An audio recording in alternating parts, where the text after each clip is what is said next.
Bienvenue au Festival d'Annecy. Aujourd'hui, j'ai la chance d'être avec Kevin Giraud. Kevin Giraud qui est journaliste pour le média Sur Impression. Est-ce que tu peux déjà nous présenter un petit peu tout ça ?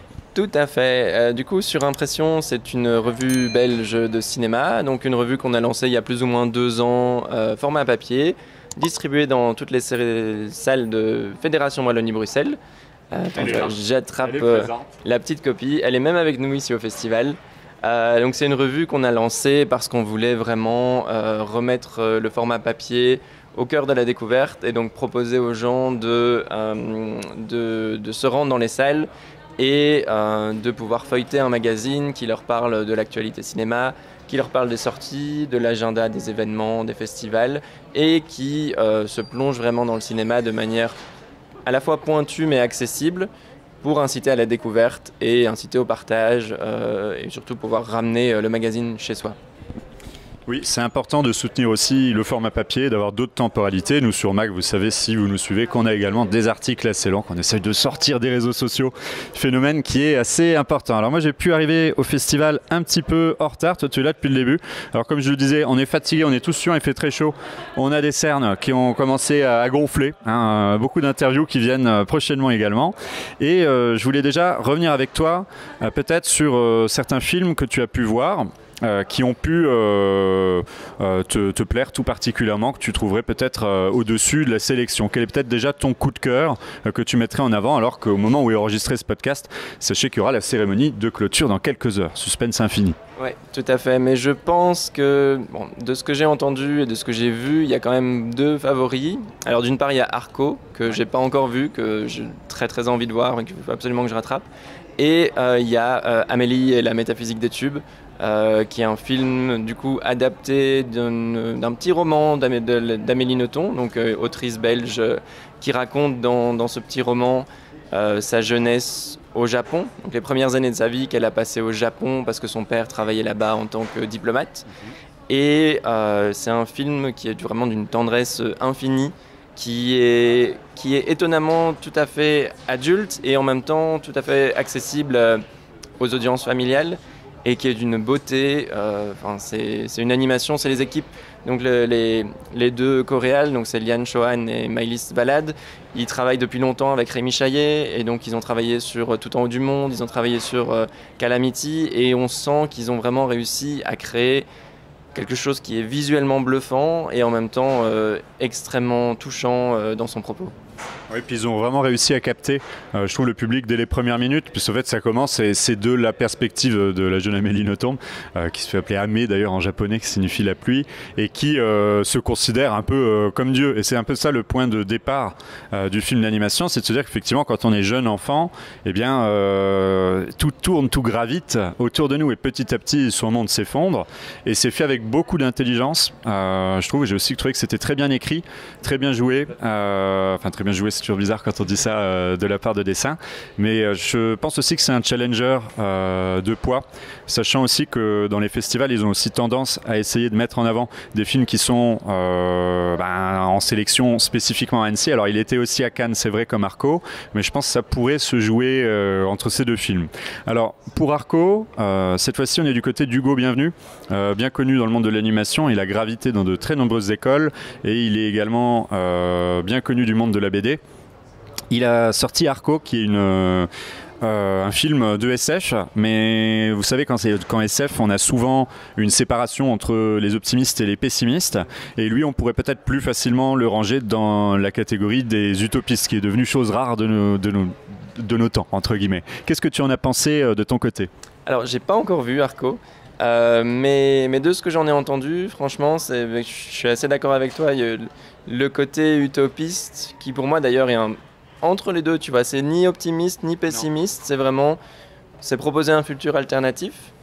Et ça, je pense que c'est quelque chose qui pourrait tout à fait me parler. J'ai vraiment très hâte de découvrir le film. Et esthétiquement, ça a l'air assez bluffant, mais effectivement, Hugo Bienvenu, il a son style, il a sa palette, il a sa patte. Et c'est, je pense, c'est aussi comme tu dis, un un concurrent assez fort, une proposition assez forte ici à Annecy. Un gros challenger, et puis peut-être pour expliquer un petit peu ce qu'il en est, on suit un petit garçon qui est un peu dans les cieux, hein, au-dessus des nuages, dans des maisons un peu futuristes, écologistes, et où là on a un environnement de SF qui semble sain, c'est-à-dire en communion avec la nature, et lui il va être précipité du haut de ces nuages dans le passé, et le passé qui est dans le futur par rapport à chez nous, mais qui va du coup confronter deux types de SF au sein du même film, et t'as pas tort de le dire. J'ai aussi lu des fois que c'était exclusivement optimiste. Je ne pense pas. C'est-à-dire que c'est un mélange un petit peu des deux, mais je vais pas non plus vouloir te spoiler. Le temps que tu le vois, l'animation est superbe, et je précise parce qu'on commence par deux films où il y a des enfants dedans. Je hais les enfants, je les déteste s'ils nous regardent, sachez-le.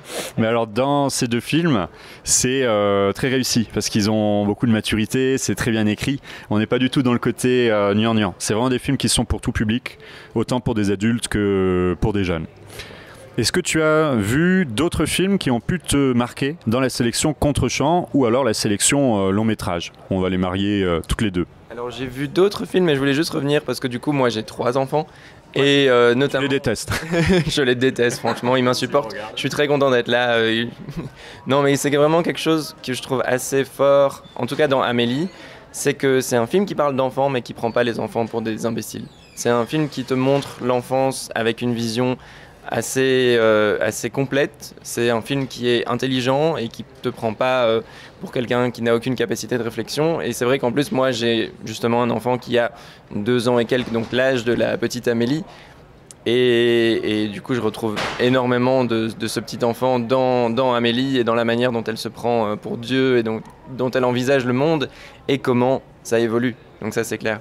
Et alors, pour revenir sur... Je me permets juste parce que je repense à une petite citation d'Amélie, en fait, dans le film. Il y a un moment où elle dit, elle-même, parce qu'elle est très lucide, hein, très intelligente, elle dit, en fait, les enfants, ils remarquent tout, mais ils ne comprennent rien. Ce qui n'est pas faux.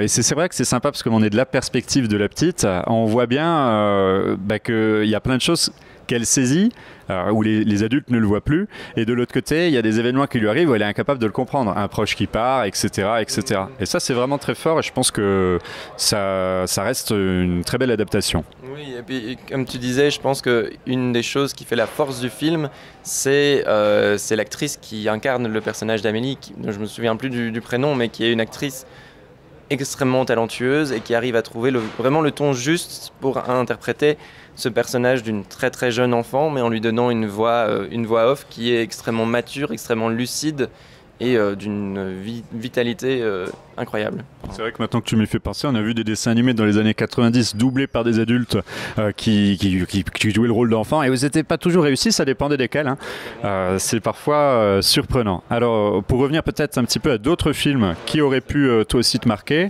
qu'est-ce que tu retiendrais de cette sélection à Annecy? Alors moi, j'ai beaucoup aimé un documentaire.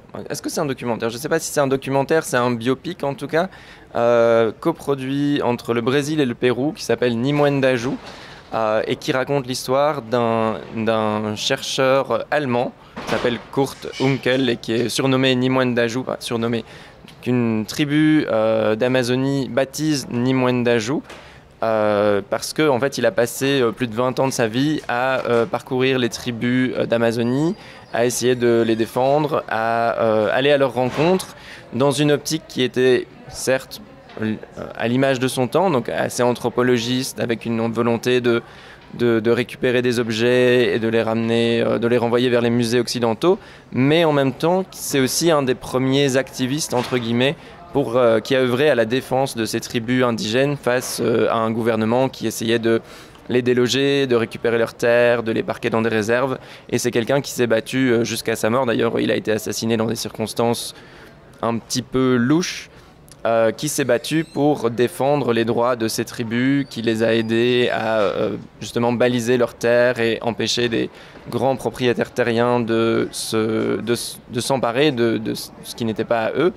Et en plus, c'est animé en rotoscopie principalement, mais avec des moments d'animation assez impressionnants.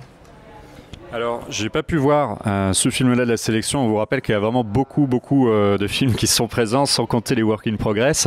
Donc, on essaye un petit peu de s'adapter. Par contre, je trouve que cette année, alors Annecy, c'est quand même un festival qui propose beaucoup de choses très variées. Je trouve que c'est aussi une sélection qui a été très politique. C'est-à-dire qu'il y avait pas mal de films qui étaient assez engagés. Vous verrez aussi sur Mag et sur notre site les interviews qu'on a produites. Il y avait notamment le film Planète de Momoko Seto, qui était également en clôture de la semaine de la critique à Cannes, qui m'a beaucoup plu aussi dans son approche, qui est une approche assez radicale puisqu'on va suivre des akens de pissenlit, c'est un petit peu comme des pistils qui s'envolent, alors dans une scène très Star Warsienne, puisque ça fait un peu Rogue One, avec les pistils qui montent suite à une bombe atomique, des bombes atomiques qui détruisent la Terre, et on les voit s'effondrer, et l'un d'entre eux, l'un des akens de pissenlit va s'envoler et va partir coloniser d'autres planètes, et on est dans un mélange de techniques différentes puisque elle officie aussi en tant que réalisatrice pour le CNRS, donc elle avait d'ailleurs été primée, et on va avoir des vrais animaux, des batraciens, etc., qui sont montrés. Ce que je trouve assez intéressant, c'est qu'on doit avoir à peu près le même âge, je suppose, et nous, notre génération, elle a connu des microcosmos, des choses comme ça, et là on tend vers un peu la même idée. C'est que souvent on a tendance à lever la tête vers les étoiles, elle le fait également, mais elle propose aussi de voir ce qui est à notre échelle, à nos pieds, et qu'on oublie. Il y a plein de formes de vie qui sont dignes de l'ASF concrètement. Alors je ne sais pas ce que tu en as pensé de ton côté. C'est un film que j'ai trouvé vraiment très intéressant. C'est un film, comme tu le dis très bien, je pense qu'il y a un côté, elle réussit à réenchanter la nature et le vivant, et à l'utiliser pour construire un récit de science-fiction qui a l'air qui pourrait être fait en images de synthèse, sauf qu'elle fait vraiment le choix de n'utiliser quasiment que des techniques de time-lapse, des techniques de ralenti, etc., mais en mettant ce vivant en avant, et ce qui donne des séquences incroyables de galaxies qui sont constituées de pieuvres ou de calmars bioluminescents, et qui créent des atmosphères de science-fiction hyper impressionnante, alors qu'en fait c'est le vivant qui est assez proche de nous. Donc comme tu dis, il y a un côté essayer de regarder vers les étoiles, certes, mais en même temps peut-être que si on baissait un petit peu les yeux et qu'on se concentrait sur le vivant qu'il y a autour de nous, on verrait des choses tout aussi incroyables. Et ce qui est aussi vraiment très intéressant avec ce film, c'est comme tu le dis, il y a une dimension politique derrière, parce qu'en fait c'est une histoire de migration en fait. C'est des gens ici des graines de pissenlit. Des réfugiés même, je dirais. Exactement, c'est des graines de pissenlit qui sont forcés de quitter leur planète parce que pour des raisons comme tu dis, de bombes atomiques littéralement. Donc c'est la destruction totale de la planète Terre par l'espèce humaine. Et à cause de ça, elles sont forcées de fuir et deviennent des réfugiés interplanétaires. Et le film, c'est vraiment, est-ce que ces graines vont réussir à trouver un nouveau foyer et un nouvel endroit où s'établir et retrouver la paix en fait. C'est aussi la notion de terre fertile, puisqu'effectivement le principe c'est qu'ils puissent s'enfuir dans la terre pour pouvoir se reproduire. Et d'ailleurs l'une des premières scènes du film, quand c'est ces bombes atomiques qui tombent, on voit les papillons en feu. C'est aussi l'image de la beauté, c'est aussi une manière de dire que en fait on détruit tout. Et je discutais avec la réalisatrice qui n'est pas foncièrement optimiste pour l'avenir. Elle n'est pas dans la logique d'éco-anxiété, elle est plus dans une logique de se dire que de toute façon l'homme n'est qu'un moment de l'histoire de la vie sur Terre, et que la vie, je citais Ian Malcolm de Jurassic Park, mais elle trouvera toujours son chemin d'une certaine manière. Alors c'est assez marrant parce qu'on voit aussi ces insectes, ces akens de pissenlit aussi, les limaces, les batraciens, finalement vivre plutôt en harmonie, même quand il y a des rapports de prédation. Finalement ils se complètent, même les plantes, on voit cette respiration de la terre quand ça pousse en time-lapse. C'est une proposition très originale qui vaut vraiment d'être dans la sélection qu'on a pu voir à Annecy, et ça en tout cas je trouvais que c'était quelque chose d'assez poignant. Oui, moi en plus c'est une réalisatrice que je ne connaissais pas du tout. Pareil. Mais ça m'a vraiment envie de découvrir ses autres courts-métrages, parce qu'en fait elle a commencé à la fin des années 90 à justement travailler cette série de planètes qui sont à chaque fois des films, pas forcément de l'animation, mais qui utilisent des techniques de l'animation, d'image par image ou de time-lapse, pour raconter des choses à partir du minéral, à partir du vivant.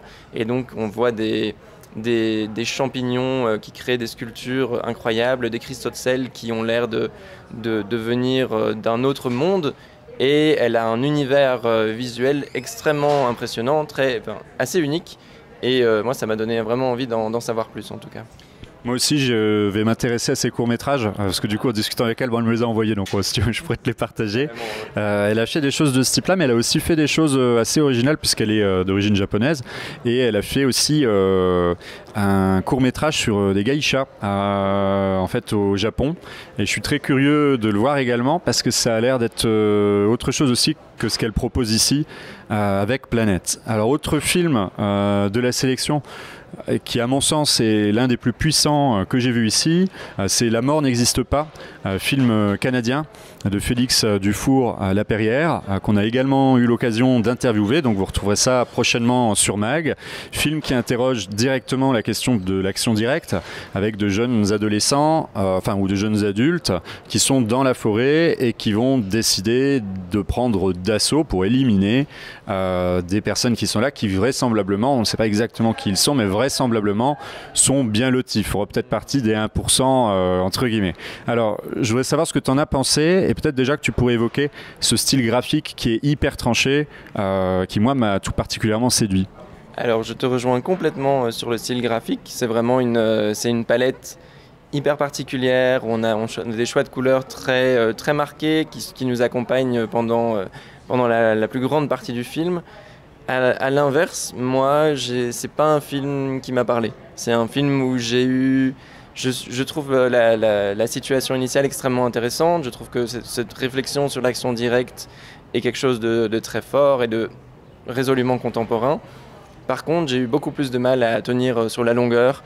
J'ai trouvé personnellement que ce dilemme s'étirait vraiment de manière assez s'étiolait en fait vraiment au fur et à mesure du film, et au moment où le moment du choix arrive, moi j'ai eu l'impression qu'il aurait pu arriver 45 minutes avant. Alors, je comprends aussi parce que, bon, après, c'est des fois délicat aussi d'apprécier les films quand on en voit 4 à la journée. Des fois, on est plus fatigué. Mais il y en a certains, je me suis dit, mon Dieu, je l'aurais préféré. J'ai vu L'œuvre de l'ange aussi, où je me suis dit, je suis fatigué, c'était peut-être pas le meilleur moment. Non, moi, je comprends aussi. Après, il y avait vraiment un choix graphique, pour l'expliquer aussi un petit peu, qui est très, très, très tranché. Il n'y a que des couleurs primaires. Les premières images qu'on va voir, c'est un peu comme des coups de pinceau sur une couleur primaire. Et les personnages sont comme sur des calques, en surimpression de couleurs. Donc, c'est ton sur ton, donc ça c'est radical.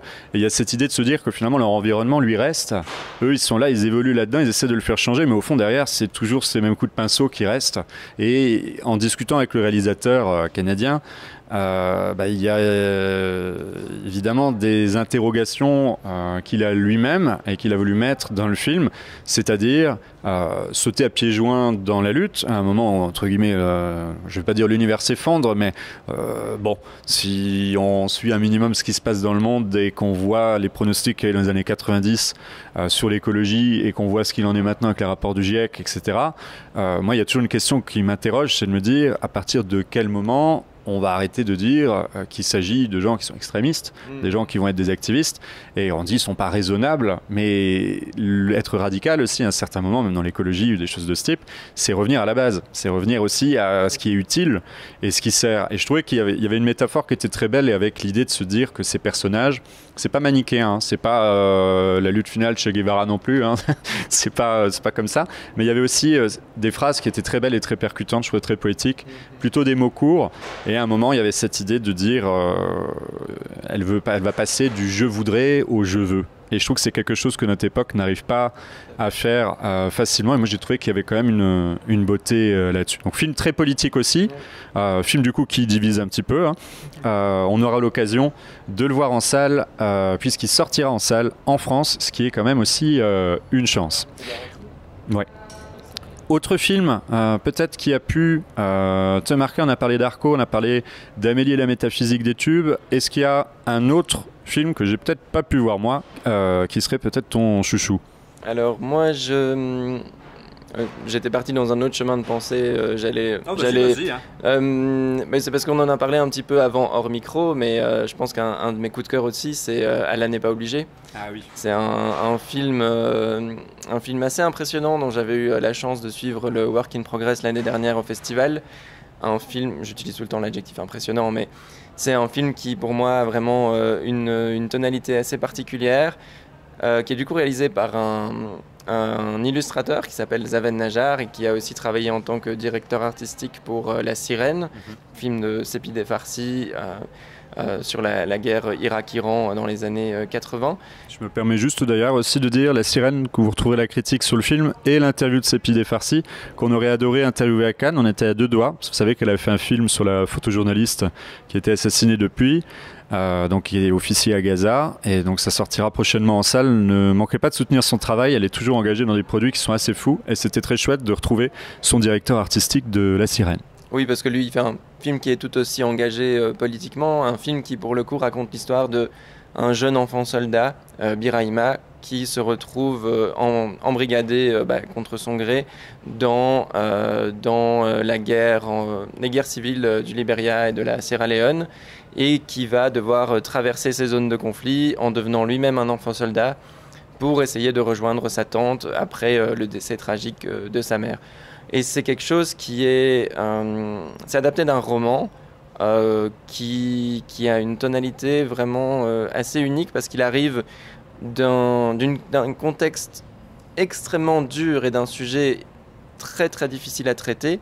Il arrive à glisser à travers son personnage principal une douce ironie, une certaine distance qui n'est pas non plus du cynisme vraiment plat et très distant. C'est vraiment une douce ironie qui rend le film très touchant et sans enlever aucunement la dureté de son propos et les moments extrêmement violents que vit le personnage. C'est un film que j'ai beaucoup aimé. C'est aussi l'un des films que j'ai le plus apprécié au festival. Moi, je ressors d'ailleurs de l'interview du réal avec qui j'ai beaucoup discuté. On a passé quasiment 1 heure à discuter, dont du contexte international, puisqu'il a des origines arméniennes et libanaises.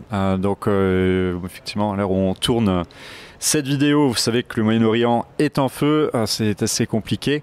Et en discutant avec lui, il faut aussi comprendre que ce film est une adaptation d'un roman qui est sorti il y a 20 ans. Et j'ai aussi posé la question de se dire, tu traites ce sujet-là aujourd'hui, et moi il y a une phrase du film qui me semble assez importante, c'est que dit, voilà, les personnages les plus importants de cette fin du siècle sont des enfants soldats. Et aujourd'hui on n'en parle quasiment plus. Il y a un peu ce sentiment que c'est une question qui est tombée à l'eau, alors qu'il y a encore 300 000 peut-être enfants soldats actuellement dans le monde, et traiter ce sujet aujourd'hui, je trouvais ça courageux. D'ailleurs, on voit qu'il y a beaucoup de sponsors. Il a dû, à mon avis, chercher multiples financements pour y arriver. Et il y a vraiment des personnages qui sont très touchants. C'est pas manichéen. Effectivement, je te rejoins sur cette ironie un peu douce amère, mais sans tomber dans le cynisme. Et des personnages qui sont très expressifs. Ce petit garçon, il est notamment doublé par un rappeur. Il y a aussi cette idée d'être allé... avec des gens comme ça, on est sur des réalisateurs comme Sepideh Farsi qui documentent le réel. C'est-à-dire que même quand ils font de l'animation, ils vont aller sur place, ils vont chercher des témoignages, ils vont inclure des gens dans leur démarche artistique, d'un point de vue musical, sur les compositions, etc. Et ça se sent dedans. On a vraiment l'impression, je trouve, moi j'ai plongé dedans à pieds joints, quoi. J'ai trouvé que c'était une très très belle proposition. Par contre, j'ai un doute. Est-ce qu'il s'agit de la section contre-champ ou sélection officielle? Est-ce que tu te souviens? Je pense que c'est la sélection officielle. Sélection officielle. C'est sélection officielle. Et effectivement, c'est un film qui a été très difficile à financer, c'est une coproduction entre 5 pays. C'est Luxembourg, Belgique, France, Canada, peut-être 4 pays. Mais c'est un film qui a demandé énormément de travail, énormément d'investissement, mais dont le résultat déjà est tout à fait à la hauteur de toutes les autres propositions qui sont ici dans la compétition, et qui surtout, moi ce que je trouve important, c'est de donner la parole à des réalisateurs, des réalisatrices du continent africain, et qui parlent du continent africain. Parce qu'on a vu énormément de propositions. Évidemment, Kirikou et la sorcière est un grand film d'animation, mais ça reste une histoire racontée par un occidental sur un univers où qu'il a peut-être côtoyé et avec qui il a eu des contacts, mais ça reste un point de vue extérieur. Et c'est ça qui, pour moi, est hyper intéressant et qui de plus en plus arrive à Annecy. C'est ces réalisatrices du continent africain qui reprennent la parole, et notamment c'était il y a quelques années maintenant, mais quand Disney est venu présenter Kisazimoto, anthologie de courts-métrages d'afrofuturisme, c'est incroyable. Ça te donne non seulement des histoires extrêmement fortes et des courts-métrages magnifiques, parce que c'est des courts-métrages qui ont un budget de production Disney, donc en qualité d'animation c'est impressionnant, mais surtout tu découvres une mythologie complètement différente, des influences culturelles complètement différentes, et c'est vraiment quelque chose qui est extrêmement rafraîchissant et qui nous sort complètement de ce qu'on a l'habitude de voir tant dans l'animation en général qu'ici à Annecy. C'est vrai que l'une des grosses forces du festival, hein, il faut le dire, c'est qu'il y a une sélection internationale, c'est le plus grand festival d'animation, mais il y en a vraiment pour tous les goûts, et on retrouve aussi des pays où on n'a pas forcément l'habitude de voir des films, donc c'est d'autres regards, d'autres perspectives. Hier, il y avait pas mal de Midnight Special aussi, qui sont des séances nocturnes, souvent relativement violentes. J'ai pu voir Another World, je sais pas si tu l'as vu toi, film du coup hongkongais, très compliqué, avec un style graphique très tranché, qui se passe dans un univers où il y a une déesse et comme des protecteurs des humains qui vont chercher à les empêcher d'avoir une semence de haine, une graine de haine en fait, qui va grandir et qui va les transformer en bêtes. Et donc c'est un peu une histoire de l'humanité vue d'un point de vue hongkongais avec un autre folklore. C'est assez complexe. Parce qu'il va y avoir des réincarnations sur réincarnations, je ne vais pas spoiler, mais c'est assez spécial. On est dérouté une grosse partie du film jusqu'à un dénouement où tout se renoue. Où tout se dénoue, hein, ça dépend un petit peu de la perspective. Et ça, par exemple, c'est le genre de film qu'on a rarement la chance de voir, parce que déjà ils auront peu de chance de sortir en salle. Alors je vais peut-être revenir avec toi sur, je sais pas si tu les as vus, mais j'ai vu des films chinois ici aussi. Est-ce que tu as eu l'occasion de voir de l'animation chinoise à Annecy? Alors j'en ai pas vu, mais c'est vraiment intéressant parce que j'allais partir dans cette direction-là aussi. Pour moi, ce qui est fascinant avec l'animation chinoise, au-delà d'une maîtrise technique démentielle et de capacité de production qui renvoie Le Seigneur des Anneaux dans la cour de récréation. Là, je parle surtout de Neza 2, là, qui est devenu le plus gros succès de box-office animation mondiale, majoritairement grâce à la Chine, mais qui a quand même réussi à dépasser tous les grands succès américains. Et il y a, tout comme dans les films qu'on vient d'évoquer, il y a cette dimension, cette mythologie qui est complètement différente, cette manière même de raconter les histoires qui est différente, une approche culturelle qui peut être aliénante au début, mais une fois qu'on choisit de vraiment accepter cette manière de raconter et cette manière de représenter les histoires, ça donne quelque chose de fascinant.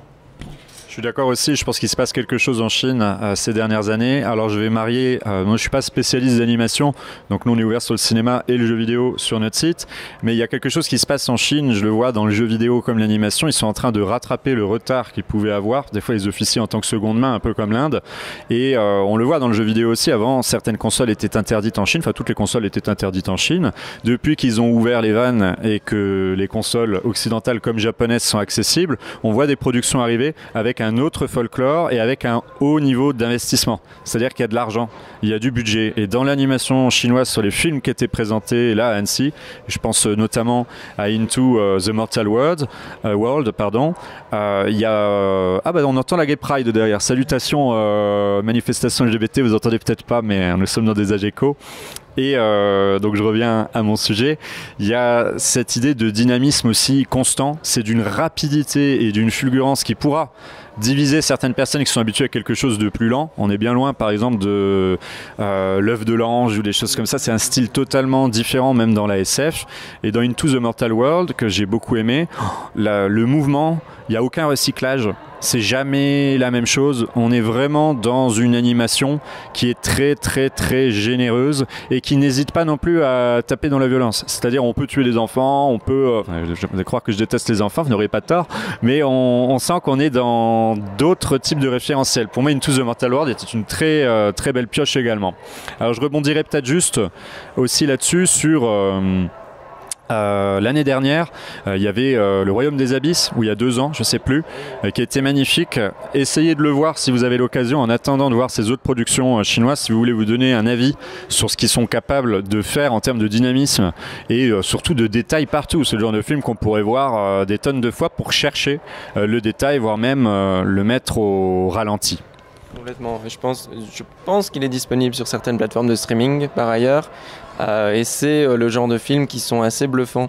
Ce qui me fait penser, là ça revient sur l'animation japonaise, mais il y a Shao aussi qui était en compétition ici, je crois en contre-champ. Mais c'est un film qui... Bon, alors, d'un point de vue narratif, je pense qu'il a quelques lacunes et qu'il a quelques longueurs, mais il a des fulgurances en termes d'animation, notamment une séquence dansée dans l'eau avec des gouttelettes qui s'envolent autour de la protagoniste principale, qui est en termes d'animation quelque chose d'assez splendide, quelque chose qu'on a pu voir dans l'anime japonais auparavant, mais que je pense pas vu depuis un certain temps avec une telle finesse en tout cas. C'est vrai que la programmation était folle. Hein. On ne pourra pas parler de tous les films qu'on a vus. Moi, j'aimerais juste peut-être clôturer ce petit podcast avant de courir en séance et de laisser la manifestation LGBT avoir lieu. C'est important, participez-y. Eh bien, j'aimerais revenir sur un film que vous pouvez voir actuellement, qui est le film Predator, qui a été fait par le réalisateur de Prey, que vous avez pu voir, qui était un reboot de la franchise chez Disney, dont on pouvait craindre que ce soit cucu, gnangnan ou pas assez violent, puisque c'était... estampillé Disney et il était accompagné d'un second réalisateur dont j'ai oublié le nom, Vasung je crois, en nom de famille j'ai oublié son prénom et c'était d'une puissance, la chance de le voir au cinéma, de voir ces Predators s'animer à différentes époques. On a l'époque du Japon féodal, on a l'époque des Vikings, on a l'époque moderne durant la Seconde Guerre mondiale, façon Pearl Harbor. C'était hyper gonflé, c'était très brutal, très osé. Et juste petite anecdote, en discutant avec les réalisateurs à la fin, ils m'expliquaient que je leur dis mais attendez, comment vous avez pu faire ça chez Disney? Ils me disaient en fait, puisque c'est la Century qui est derrière aussi, mais la Century ayant été mangée par Disney, on pouvait se poser la question.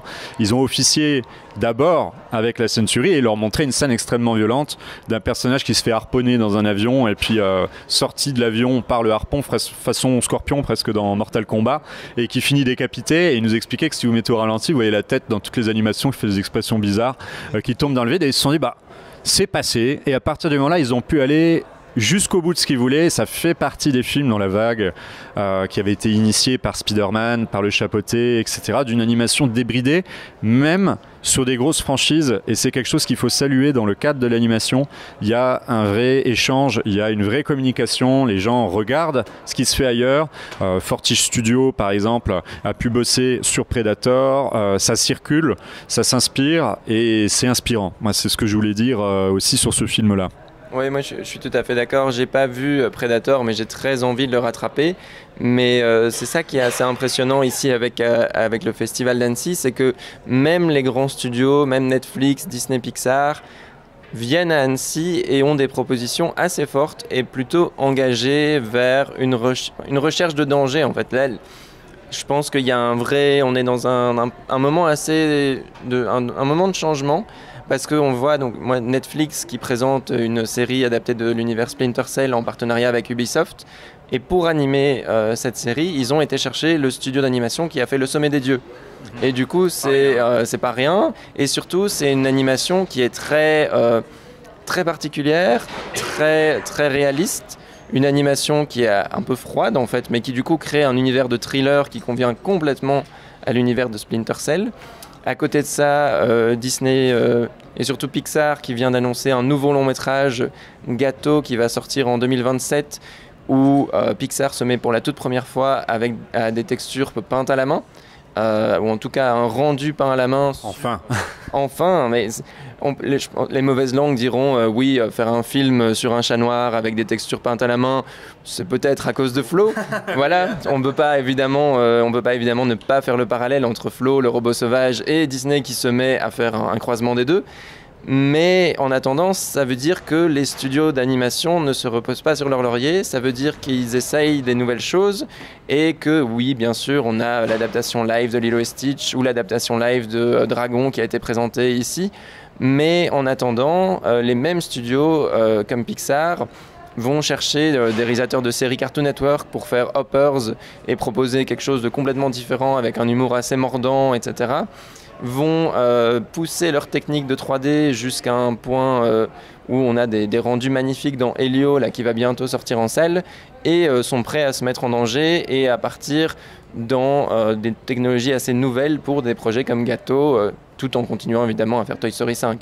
Mais je pense qu'il y a quand même Annecy permet d'avoir cette émulation et ce rassemblement de personnes qui par ailleurs parlent toutes les unes avec les autres. C'est ça qui est super, c'est que ça permet vraiment de créer des rapprochements, de se challenger aussi et d'avoir une industrie de l'animation qui reste, malgré tous les défis auxquels elle fait face, qui reste dynamique et qui reste en recherche de nouvelles choses en fait. Et je me permets peut-être aussi de rappeler aussi le contexte du festival d'Annecy. Moi, c'est aussi mon festival préféré pour ça. C'est très facile d'entrer en contact avec des gens. Avec toi aujourd'hui, avec d'autres. J'en ai vu des gens qui travaillent sur Blue Eye Samurai, on les salue. Sur d'autres qui étaient de chez Fortiche, etc. Le réalisateur de Predator. C'est très facile d'être en contact avec les gens. Et c'est aussi un festival où il y a énormément de soirées qui sont organisées par le festival, qui sont près de la plage, autour du lac, qui sont vers l'Impérial, qui sont ouvertes aux accrédités. Et où là, il y a des échanges de partout dans le monde. Moi, j'ai pu revoir une personne qui était devenue une amie qui était à Barcelone et que j'avais rencontré à Annecy il y a 2 ans. Je suis allé voir à Barcelone et que j'ai revu ici et qui depuis a avancé dans ses projets d'animation. C'est assez fou comme festival. N'hésitez pas à y faire un tour si vous avez l'occasion, à prendre quelques congés ou un week-end, parce que ça en vaut clairement la chandelle. C'est un festival à taille humaine, dans une ville à taille humaine. On est très loin de certains festivals ou à Paris où on entre dans un cinéma puis après on va manger un Big Mac concrètement. Là, la ville est investie par le festival. Oui, complètement. Il y a les séances qui sont réservées aux accrédités, aux professionnels, mais il y a aussi des séances en plein air, il y a des séances jeunes publics, il y a des séances adaptées pour des malentendants, il y a des séances... Il y a vraiment une volonté de la part de CITIA, donc l'organisme qui porte le festival, de mettre les Annéciens et les Annéciennes au cœur du festival. Ce qui fait que ça crée une dynamique incroyable dans une ville qui est idyllique, hein, disons-le. C'est magnifique, le lac, les montagnes. Je vis près du château, donc j'ai l'impression d'être une princesse quand je vais au festival. Ouais, c'est vraiment ça. Tu sors de séance, tu croises des gens, tu te papotes, tu finis en terrasse, tu vas faire du pédalo, tu retournes en séance. Il y a quelque chose de vraiment magnifique. C'est pour moi le meilleur festival de cinéma du monde. Et c'est pas que moi qui le dis. Pete Docter, donc le créateur, le directeur créatif des studios Pixar, l'a dit aussi pendant sa présentation. Voilà, n'hésitez pas à y aller, vous verrez, il y a des lancers d'avions dans les séances, c'est très sympathique. Et nous, on va vous abandonner ici puisque la séance nous appelle, le devoir nous appelle, comme dirait Batman.